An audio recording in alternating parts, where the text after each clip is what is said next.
Dear students, welcome back to our channel Textbook Learning. Today we discuss about the difference between house and home. দেখো, house মানেও বাড়ি, আবার home মানেও বাড়ি, কিন্তু এদের ব্যবহার এবং ব্যবহারের পার্থক্য নিয়ে আজকে আমরা দেখার চেষ্টা করি। হোম এবং হাউসের মধ্যে আসলে পার্থক্য কি?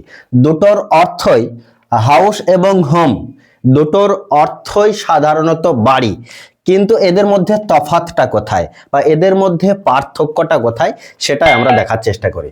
দেখো, হাউসের অর্থ হচ্ছে বাড়ি, তবে এই বাড়ি কেমন বাড়ি? হাউস মূলত একটা ভবন বা বিল্ডিং, যেটা মূলত ইট, কাঠ, পাথর, বালি বা কাঠ দিয়ে তৈরি হতে পারে।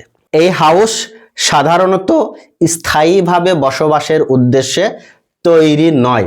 হাউস হলো একটা ভবন বা কাঠামো যেটা কেনা বেচা করা যায়, যেটাতে স্থায়ীভাবে বসবাস করা যায় না। মূলত হাউস হলো একটা ফিজিক্যাল বিল্ডিং। হোমটা কি?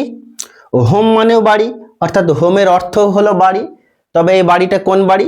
যে বাড়িতে মানুষ সাধারণত স্থায়ীভাবে বসবাস করে, যে বাড়িতে মানুষ তার পরিবার নিয়ে শান্তিতে বসবাস করে, যেখানে একটা মানসিক অনুভূতি থাকে, যে বাড়িতে স্থায়ীভাবে বসবাস করা হয়, যে বাড়িতে মূলত পরিবারের সদস্যরা একে অপরকে নিজেদের আপন মনে করে, সেই ধরনের স্থাপত্যকে আমরা হোম বা বাড়ি বলতে পারি।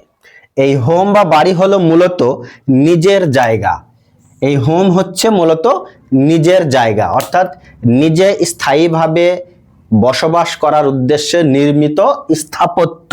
এখানে মানসিক অনুভূতি থাকে, মানসিক ভালোবাসা থাকে, একে অপরের প্রতি পারস্পরিক স্নেহ বা ভালোবাসা থাকে হোমের মধ্যে। কিন্তু হাউস কোনো দূরবর্তী জায়গাতে নির্মিত হতে পারে। যেমন আমি কলকাতায় গিয়ে একটা বাড়িতে ছিলাম, সেই অর্থে আমরা হাউস ব্যবহার করব। আমি বাইরে কোনো জায়গায় একটা ভাড়া বাড়িতে ছিলাম, সেই অর্থে আমরা সেই বাড়ির অর্থ হাউস হিসাবে আমরা নেব। এবার দেখো, হাউস হলো একটি বিল্ডিং, কিন্তু এই হোম একটি বিল্ডিং নাও হতে পারে। কেমন? হোম, কোনো মানুষ যদি তার বাসস্থানে স্থায়ীভাবে বসবাস করে, তবে সেটাকে আমরা হোম বলতে পারি।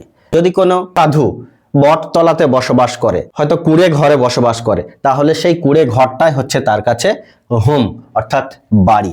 কিন্তু হাউস সবসময় পাকা হবে, বিল্ডিং হবে, ইট, কাঠ, পাথর ইত্যাদি দিয়ে তৈরি হবে।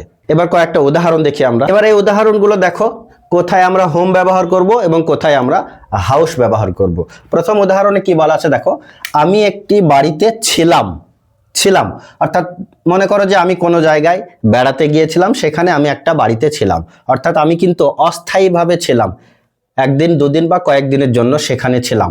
সেটা কিন্তু আমার নিজস্ব বাড়ি নয়, আমি কোথাও গিয়েছিলাম, সেখানে আমি একটি বাড়িতে ছিলাম। তাহলে সেখানে আমরা কি ব্যবহার করব? I was in a house, অর্থাৎ কোনো একটা অস্থায়ী বাড়িতে আমি ছিলাম, সেখানে একটি সুন্দর বাড়ি ছিল। অর্থাৎ আমি কোথাও গিয়েছিলাম, সেখানে আমি কি দেখেছি? একটা সুন্দর বাড়ি। তাহলে সেটা কিন্তু আমার নিজস্ব বাড়ি নয়, কোনো একটা উচ্চ বিল্ডিং বা স্থাপত্য আমি কিন্তু সেখানে দেখেছি, অর্থাৎ এখানেও আমরা হাউস ব্যবহার করব। এবার দেখো, আমি আগামীকাল বাড়ি যাব। এই যে আগামীকাল আমি বাড়ি যাব, অর্থাৎ এর অর্থ কি দাঁড়াচ্ছে? আমি নিজস্ব বাড়ি যাব, অর্থাৎ আমি স্থায়ীভাবে বসবাস করার জন্য আমি যে বাড়িতে শান্তিতে থাকি, অর্থাৎ আমার নিজের বাড়িতে যাওয়ার কথা বলা হচ্ছে।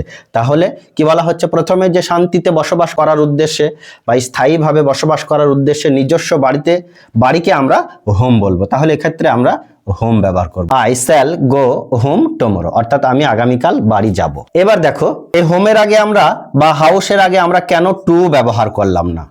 টু কেন ব্যবহার করলাম না? দেখো, হোমের আগে সাধারণত এখানে আমরা টু ব্যবহার করিনি, তার কারণ I shall go home tomorrow, অর্থাৎ এখানে হোম দেখো অ্যাডভার্ব হিসাবে ব্যবহার হচ্ছে। হোমের অর্থ অ্যাডভার্ব হিসেবে কাজ করছে, তাই হোমের আগে আমরা কোনোভাবে টু ব্যবহার করতে পারি না, অর্থাৎ অ্যাডভার্বের আগে আমরা কোনোভাবে টু ব্যবহার করব না। আবার দেখো হাউস, এখানে দেখো হাউস রয়েছে। এবার দেখো, হাউসের আগেও সাধারণত টু ব্যবহার করা হয় না। দেখো এখানে কি বলা হচ্ছে? I am going to house. এই বাক্যটিকে বলা হচ্ছে ভুল, এই বাক্যটিকে ভুল বলা হচ্ছে, কারণ এখানে হাউসের আগে টু ব্যবহার করা হয়েছে। কিন্তু আমরা সাধারণত জানি কোনো নাউনের আগে টু ব্যবহার করা হয় না। হাউস দেখো এখানে noun, I am going to home, আমি বাড়ি যাচ্ছি।